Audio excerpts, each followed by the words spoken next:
Whoa, who are you? I'm you, but stronger. Whoa, that's cool. Don't listen to him.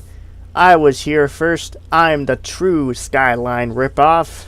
That may be true, but at the end of the day, I'm still faster than you. God dang it, he got me. He's right. Welcome everybody. This is the Elegy Retro Custom. Back on the road, baby. This is the Elegy Retro Review. Back on the road, baby. Now it's time to give it to you.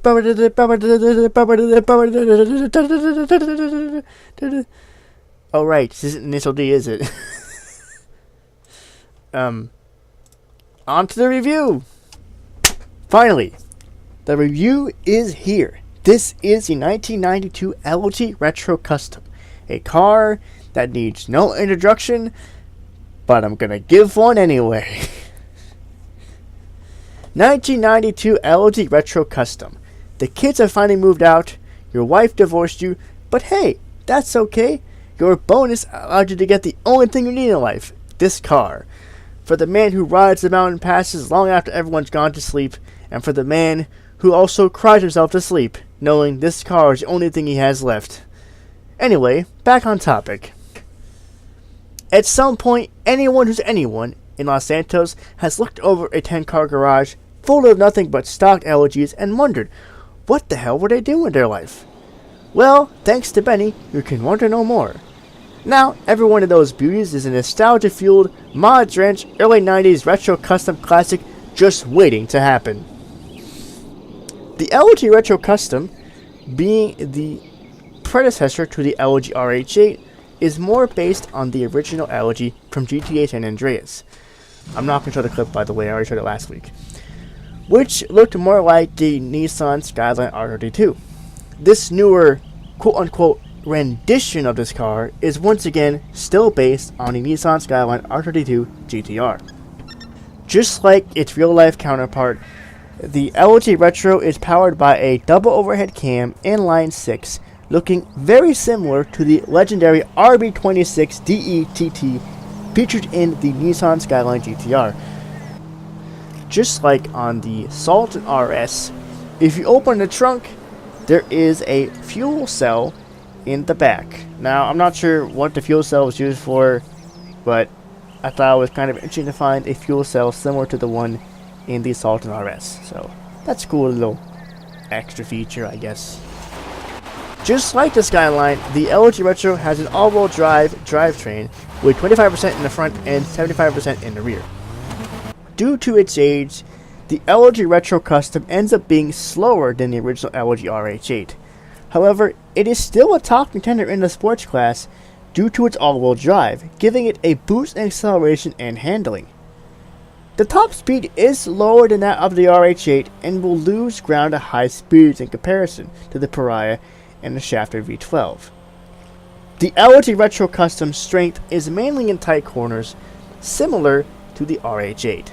I also tend to find it funny that the car still retains the RH8 badging on the side, just like the standard model, even though it's not technically an RH8. So I don't know why Rockstar kept it in there, but it was definitely an interesting side note.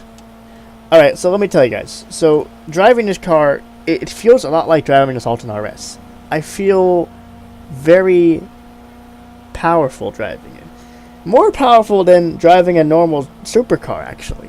I'm not sure why. Even when not driving at top speed, I feel like I'm on top of the world. Like I can just own anything with this car. Now, maybe that's maybe that was what Rockstar was trying to go for, because the Skyline, the car is based off, is such a legendary car in its own right. Well, at least the GTR anyway. That, you know, basically anybody who's anybody knows what kind of car this is in. People, when this first came out, people were like, oh, it's a car from Fast and Furious. Oh, it's a car from this. Oh, it's a car from that. It's a car from Initial D. You know, people, you know, didn't know the name of the car, but they recognized what they've seen it from. And that's the kind of impact the Skyline has on popular culture. Like, it, even someone who's 12 years old and doesn't know a thing about cars who's probably seen Fast and the Furious or maybe even Initial D or something like that will recognize, gee, that's that car that Nakazato drive, or that's that car that whoever drove it in Fast and Furious. And, you know, when I first saw this car, I thought, oh, hey, that's the car for Initial D. That's the car that Nakazato drove. That's the Nissan Skyline. Now, by this point, when the car came out, I was pretty familiar with Japanese sports cars. I knew what the Skyline was, I knew what Supra was, I knew what the 8.6 was, obviously, you know, stuff like that. And I can see why people like this car. It has such a cultural impact on our society. It's basically the Skyline, and the car in the game is like, you know, a god, basically. I mean, don't get me wrong, the Supra is definitely up there, but the Skyline is legendary. Now, speaking of Initial D, I also did model my car to look a little bit like Nakazato's GTR. I mean, it's not that hard, really. I literally just painted it black, and that's it. But yeah, that's basically the thing. It's a very popular car because of the cultural impact it's left upon our society and the world, you know? Alright, so I'm almost out of footage here, so I'm going to just leave this on a high note. Get this car, okay? I know it's a little pricey, but trust me, you won't regret it. 1992 Elegy Retro Custom for the Nakazato and all of us. Also, stay away from guardrails. Please, stay away from guardrails. This has been RCR San Andreas. I will see you guys next weekend. Peace out.